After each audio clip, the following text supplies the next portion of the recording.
Final Destination sees a young man named Alex going on a school trip to France, but that is quickly cut short when he has a vision of the plane in which he and his class is on blows up. He freaks out as a result of having this vision, as you would, and as a result he and a bunch of other students along with the teacher are tossed off the plane, and said plane does indeed blow up. And then the rest of the film is about him kind of learning about the mystery of death, basically chasing after them and polishing them off one by one in the order that they would have died on the plane. The aim of the game obviously then becomes to try and cheat death, to try and avoid death catching up with them, and that creates a fair bit of fun along the way. Final Destination came out in the year 2000, and it really was, I guess, a bit of a response to the resurgence of the slasher movie as a direct result of Scream. Scream came out in '96, and after that, due to the success of that, we got a slew of slasher movies coming out. We had I Know What You Did Last Summer, we had Urban Legend, we had the return of Michael Myers in Halloween H2O. And I think by that point, people were getting maybe a little bit bored of just kind of common garden variety slasher films in which you'd have a serial killer with a knife or whatever other weapon.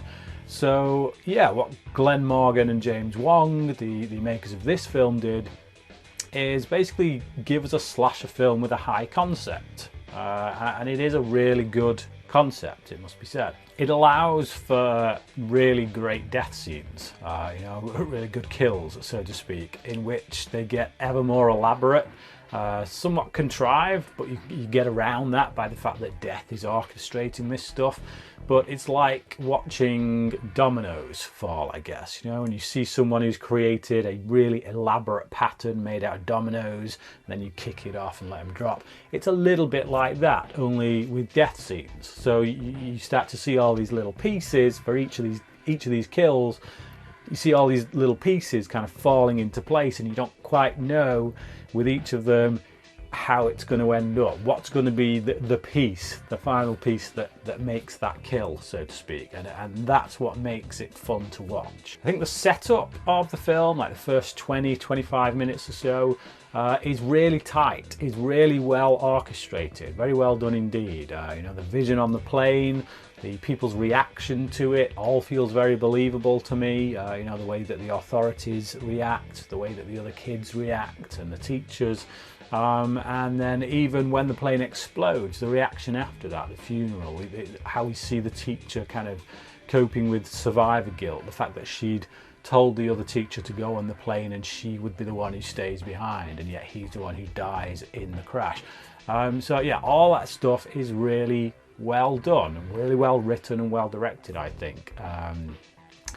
Once the concept gets into gear, once death is now upon them, is literally trying to chase them down, it's there that the film for me takes a little bit of a nosedive. It's not quite as good as I remember it. One of the main reasons for that, I feel, is the performances. Now this film is made from the Vancouver talent pool. Literally all these actors that you see in here, you'll have seen on big TV shows of the time. You go back to the 90s and you watch shows like X-Files, early noughties, you got Smallville and Heroes, things like that. It was all cast from the Vancouver talent pool, so you see those actors here. I gotta say that I think James Wong is a very good TV director.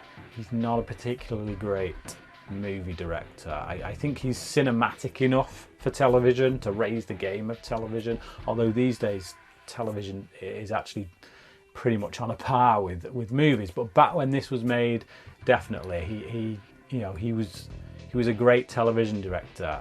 But here I feel like a lot of the images he composes are pretty flat. I feel like the performances he gets out of his actors are really over the top. There are times when he seriously needed to tell people to dial it down a bit. There's one scene in particular, and it's the Seann William Scott death sequence.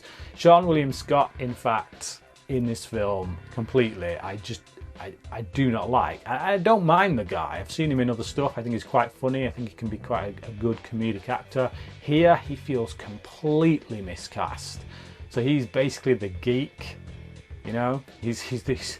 In any other high school movie, you get the geek in the class who gets picked on.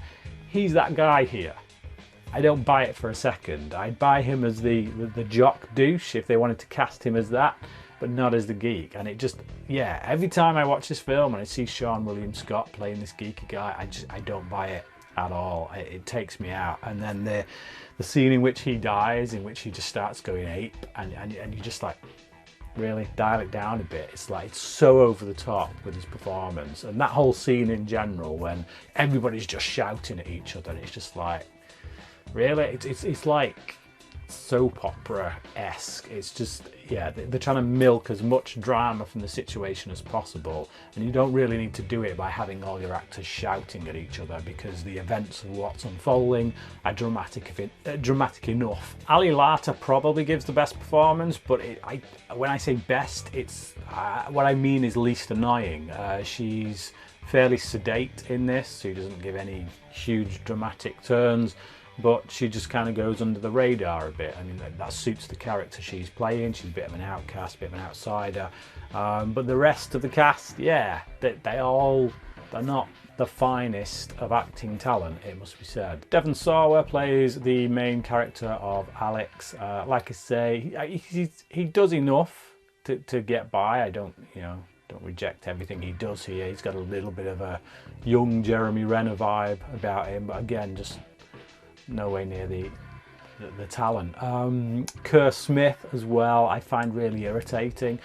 His character is a douchebag throughout most of this film, pretty much all of this film, to be honest, until right at the end. And we get this turn right at the end that we don't see, but it's like a closing scene, which I think was filmed after test screenings, if I'm not mistaken. I could be wrong on that, but yeah, right at the end, he does an about turn and he's suddenly best buds with the other two main characters, Alex and Clear, played by Ali Larter.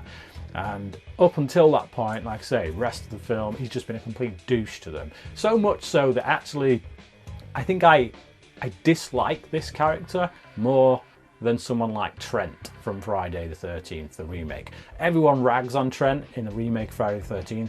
I like the guy. As a character, I mean, I don't like the guy. Like, I wouldn't want to hang out with him, but he serves that purpose. He's a grade A douchebag. He's meant to be a douchebag. He never changes, and that's the point. You want him to die, and this guy is kind of the same, except, like I say, they shoehorn in that change of heart at the end, but he doesn't really make me root for him anymore. I still feel he's a douche, and I don't feel that Kerr Smith does him any favours with his performance either. He just looks like a bit of a sulky puss. You know, I can't believe I just used that terminology, but he does. It's like he's a bit of a sulky puss all the way through the film, and you just want to give him a slap, quite frankly. Tony Todd pops up in a cameo as well. He plays this coroner guy in this totally out of place scene that just, yeah, I mean, it's not out of place that well, it is kind of out of place that they go to the coroner, to be honest, because Alex goes to see his best friend's corpse, thinking that it's going to give him some clues as to what happened. But yeah, I don't know why he would want to see that, to be honest. You know, at least send the friend in there to check instead. But yeah, he's going to go and see his best friend's corpse, given what happened to him. I don't know, it just, to me, I wouldn't want to see that. But yeah, that whole scene is just, it's exposition, basically. So they draft in Candyman, Tony Todd. He comes in for this one scene in which he plays this coroner who's a bit weird, bit freaky, as all coroners, I guess, must be, because they deal with death. And he just unloads basically the concept of the film. You know, they can't think of a creative way to introduce this concept, to kind of get the details out, so they just bring in Basil exposition, cast Tony Todd as him, and then just, yeah, unload it, and then that's it. That's all we see of him in the film. It does feel very clunky, Very clunky indeed. A couple of the death scenes you see coming a mile off as well. They're very signposted, quite a few of them actually. I mean, obviously they are, because you see death at work, you see the pieces being put into play, but there are some that kind of shouldn't be as signposted as they are, like the bus hit for one. That's the main culprit. I remember seeing this in the cinema when it came out, and as soon as that girl kind of starts shouting and she starts to walk off into the road, I was literally just sat there going, she's getting hit by a bus, she's getting hit by a bus. Boom. She got hit by a bus. It's that I saw it coming a mile off, and it's due to the framing of the shot. You know, it's signposted. You know, that big wide angle. She's got that open road behind her. You know it's coming. So yeah, things like that. I feel I saw that in cinemas, and people jumped. You know, so I guess that's, I don't know. It's just me, and I imagine plenty of other people saw that coming. But yeah, for me, it was too signposted. That was down to, again, that direction by Wong, just a little bit heavy-handed for me, I think. Characters do really stupid things as well, like the intelligence of these people at times just really beggars belief. Alex, at one point, when he goes into the teacher's house to try and help her, try and save her, and yeah, she ends up with a knife in her chest, and he pulls it out, and yeah, okay, you know you've been suspected by the FBI, you know that they've got their eye on you, and yeah, she's clearly dead on the floor, and you pull the knife out of her heart. That makes sense. But then after that as well, we get, so he does a runner, and then not too long after that catches up with the rest of the group, and by that point, Seann William Scott's character already knows that the police have found Alex's fingerprints on that knife from a building that burnt down. So they not only did they sift through this wreckage after the fire had been quelled, but they managed to find the evidence, send it off to be checked, you know, get the fingerprints off it, and then question Seann William Scott's character enough to get that information out to him so that he would know it. I'm pretty sure, unless it's just, again, bad direction, not showing the passage of time very well, that it would take, I don't know, at least a week, say. I don't know what the forensics thing's like these days. I'm not a cop, must be said. But yeah, certainly not overnight. Let's put it that way. So I personally don't think police are going into that burning building at least until the day after, you know, once the fire brigade has dealt with it. So I don't know, it just feels very, yeah, not the most intelligently written of movies. And you know, I have been a fan of Glenn Morgan and James Wong as a team before when they work on the X-Files. Again, this goes back to what I was saying about them being pretty good television makers. They made some very good episodes of the X-Files television show.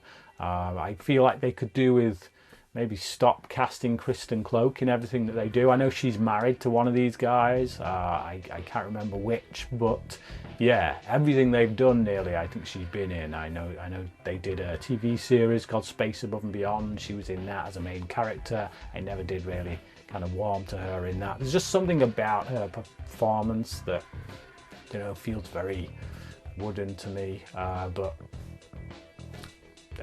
yeah, there you go.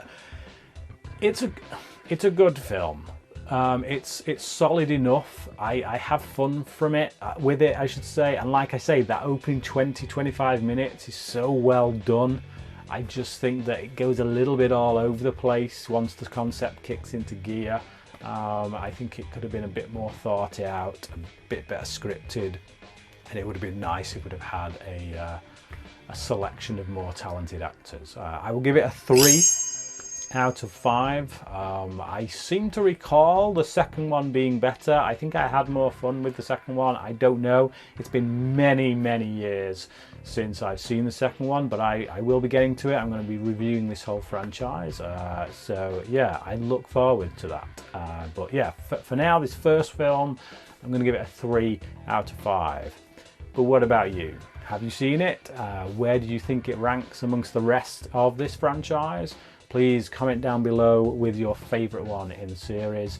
Thank you for watching, and until next time, crack it.